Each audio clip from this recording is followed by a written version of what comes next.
Başka zaman olsa bu kız bu oğlana aşık derdim. Senin ne işin vardı orada? Sen ne yapıyordun ki orada?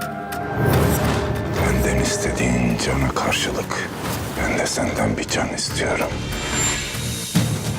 Abiniz burada mı? Emanet dediğiniz kim? Benim oğlum. Ben de sana verilecek adam yok İskender. Dünya diyeceksin. Her şey olur.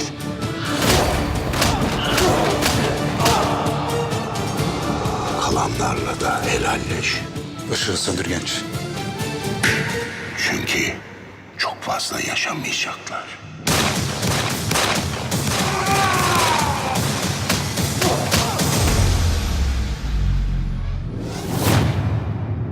Halka Salı günü TRT 1'de.